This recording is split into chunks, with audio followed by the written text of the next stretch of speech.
All right, Yu-Gi-Oh players, brand new cards coming out. We have so many to go ahead and go through. Most of these are coming out in Supreme Darkness, but we also have cards coming out in 2025 in the TCG. We have a pretty important release date to go over as well. But I got to kick it off with the brand new V-Jump promo, which obviously we don't get jump cards anymore, which kind of sucks in the TCG. But there's a pretty interesting card called Double Fusion, which actually has a lot of potential. So Double Fusion is a brand new fusion card.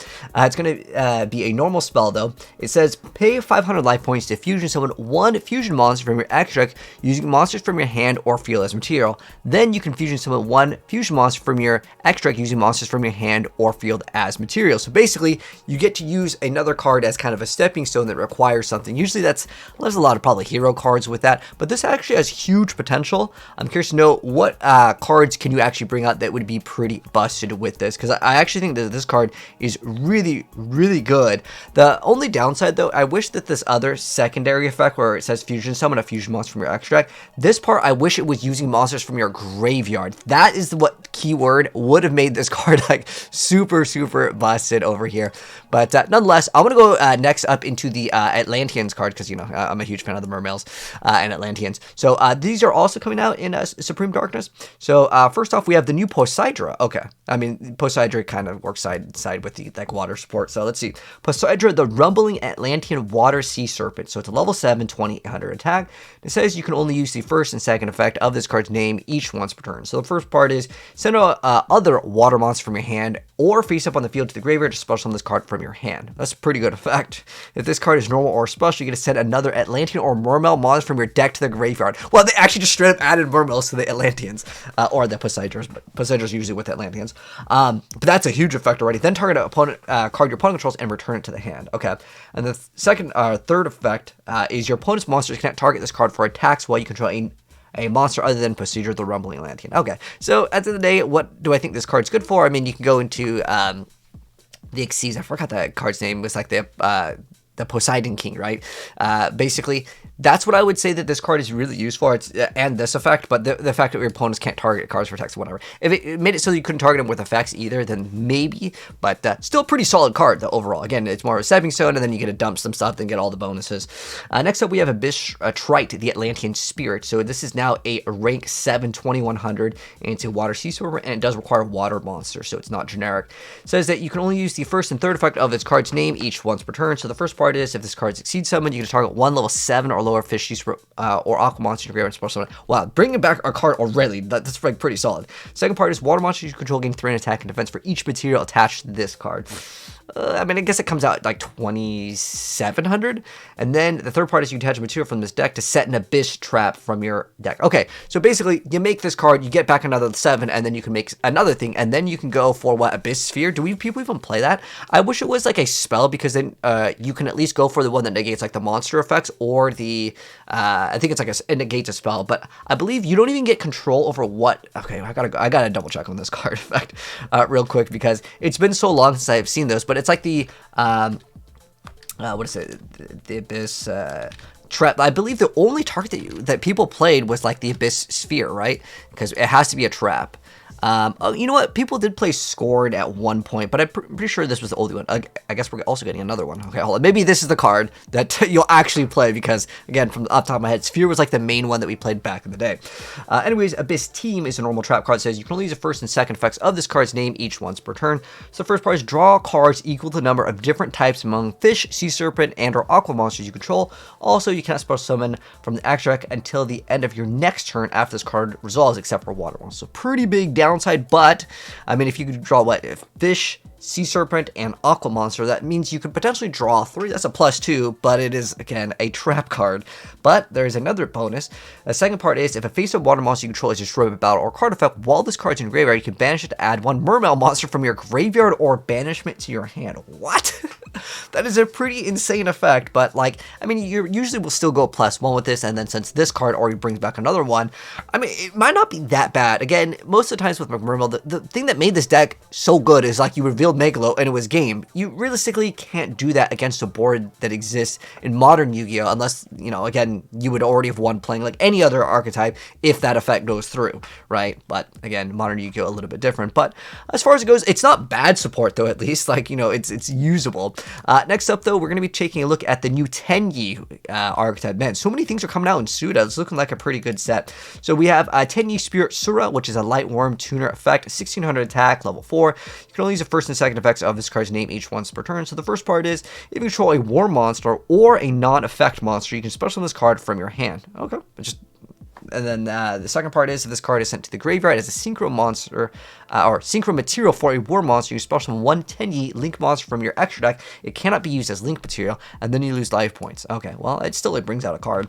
Next up, they got a synchro. Oh, so you can't use it as link material, but I guess, no, because it wouldn't even really matter unless it counts as a level or some special effect. I'm going to say you just use it for synchro, but yeah, obviously it doesn't have a level, but unless there's something that counts.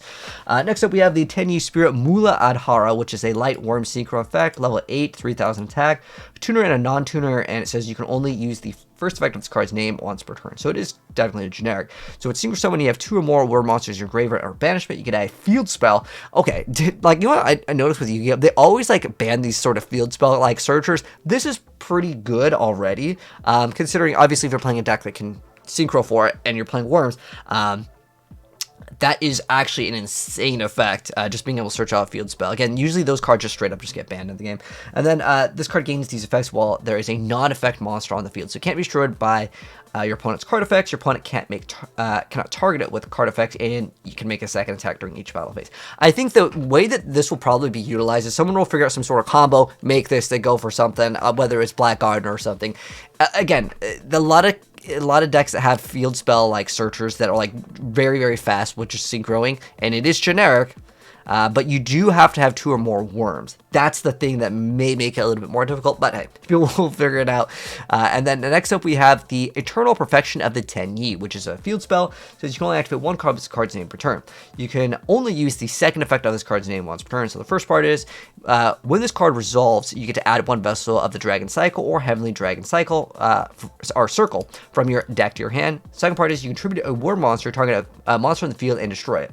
Third part is, once per turn during your end phase, you can send this card to the graveyard. If you do, place 1 Flawless Perfection of the Tenyi from your deck or graveyard face up in your field zone. Okay. And the next one, there's this one I know it has like a 1 pixel quality over here with the Seal of the Magistus Spoon. Okay, oh no, it's Spoon of the Seal of the Magistus. So it's a light spellcaster, 1000, level 4. You can only use the first and second effect of this card's name each once per turn. The first part is, you can discard this card, then activate 1 of these effects. So you can add a Magistus monster from your deck to your hand, except for Spoon, the Seal of Magistus. The other effect is the attack of 1 face-up monster opponent controls becomes halved until the end of the turn. Second part is, you can banish the card from your graveyard, target a face-up monster you control, and equip 1 Magistus monster from your extra deck or graveyard to it. That seems like it could be a potentially pretty good effect. Next up, more water support. Okay, it's just 1, maybe shark support. Jet Shark is a brand new level 4 waterfish effect. It's got 1000 attack, 0 defense. It says you can only use the first and second and third effects of this card's name once per turn, only once a turn. So the first effect is, if a water monster is on the field, you can special summon this card from your hand. If summoned this way, you can't special summon Jet Shark for the rest of the turn. Second part is, during your main phase, you can send a fish, shark monster, or 1 Xyz spell/trap. Wait, Xyz spell/trap? Does it just list that? That's very, very interesting. I don't know what are the great targets. I actually kind of want to check that out, because like that seems like it's a pretty great. Does it have to have XYZ in the name or like in the text? It just says spell trap from the deck to the graveyard. That could potentially be pretty good. Let me know what good targets are for that. And then third effect is, you can banish a card from your graveyard, add an Aqua Jet card from your deck or graveyard to your hand. And then lastly, we have some new stuff for the White Forest. Okay, so we got okay, let's look for a boss monster here. All right, so first off, we got starting right off, we got Azemina Elzet of the White Forest. So we have a level 2 light illusion effect monster, 0/0. You can only use the first, second, and third effects of this card's name once per turn. So the first part is, you could reveal this card in your hand, special summon a White Forest or Azemina monster from your hand.